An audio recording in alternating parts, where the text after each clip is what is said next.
घर से किसी भी कार्य के लिए निकलते समय पहले श्री गणेशाय नमः बोलें, फिर विपरीत दिशा में 4 पग जाएं। इसके बाद कार्य पर चले जाएं, कार्य जरूर बनेगा।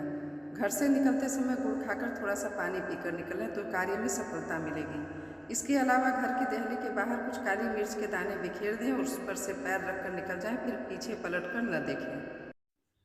सबसे पहले आप ताले की दुकान पर किसी भी शुक्रवार को जाएं और एक स्टील या लोहे का ताला खरीद लें। ध्यान रखें, ताला बंद होना चाहिए, खुला नहीं। ताला खरीदते समय उसे न दुकानदार को खोलने दें और न आप खुद खोलें। ताला सही है या नहीं यह जांचने के लिए भी न खोलें, बस बंद ताले को खरीद कर ले आएं। उस ताले को एक डिब्बे में रखें और शुक्रवार की रात को ही अपने सोने वाले कमरे में बिस्तर के पास रख लें। शनिवार सुबह उठकर स्नान आदि से निवृत्त होकर ताले को बिना खोले किसी मंदिर में जाकर रख दें। ताले को रखकर बिना कुछ बोले, बिना पलटे वापस अपने घर आ जाएं। विश्वास और श्रद्धा रखें, जैसे ही कोई उस ताले को खोलेगा आपकी किस्मत का ताला भी खुल जाएगा।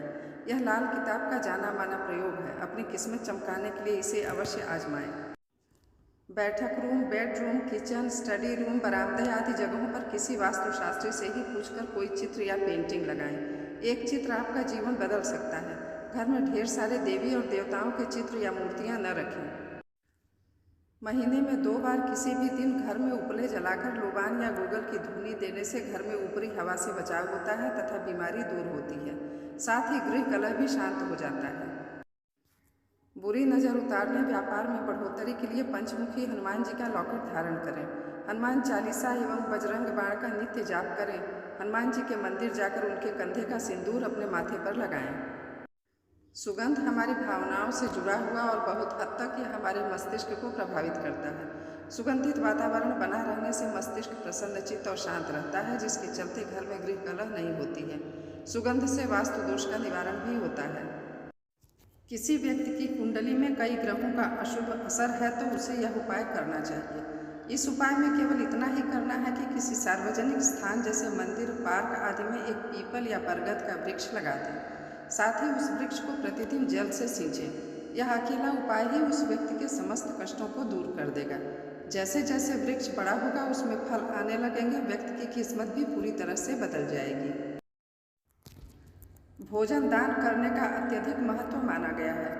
फिर भी यदि कुष्ठ रोगी, अनाथ बालक या सड़कों पर घूम रहे भिखारियों को शनिवार अथवा रविवार को यथासंभव भोजन कराना चाहिए। यदि भोजन न करा सकें तो कुछ भी खाने पीने की वस्तु जैसे बिस्किट, फल आदि उन्हें दें। इस उपाय से शनि, राहु और केतु जैसे क्रूर ग्रहों का असर पूरी तरह से समाप्त हो जाता है। कई बार जीवन में ऐसी समस्याएं आ जाती हैं जिनका आसानी से समाधान नहीं मिलता। यदि आपके जीवन में भी ऐसी ही कोई समस्या आ गई है तो आपको तुरंत ही भगवान आशुतोष की शरण में जाना चाहिए। प्रतिदिन शिवलिंग पर लघु महामृत्युंजय मंत्र का जप करते हुए जल से अभिषेक करें। इससे भक्तों की समस्त मनोकामनाएं पूर्ण होती हैं। जो व्यक्ति भगवान शिव का अभिषेक घी से करता है, ऐसे व्यक्ति का स्वास्थ्य अच्छा रहता है।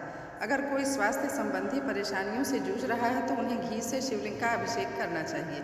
घी से शिवलिंग का अभिषेक करने से व्यक्ति बलवान और सेहतमंद होकर तमाम सुख को प्राप्त करता है। यदि किसी व्यक्ति की मनोकामना पूरी नहीं हो रही है तो सावन के महीने में भगवान शिव जी को 1 लाख बेलपत्र अर्पित करने चाहिए। इस उपाय को करने से व्यक्ति की हर इच्छा पूरी होती है। ऐसे शिव भक्त को संसार के सभी भौतिक सुखों की प्राप्ति होती है।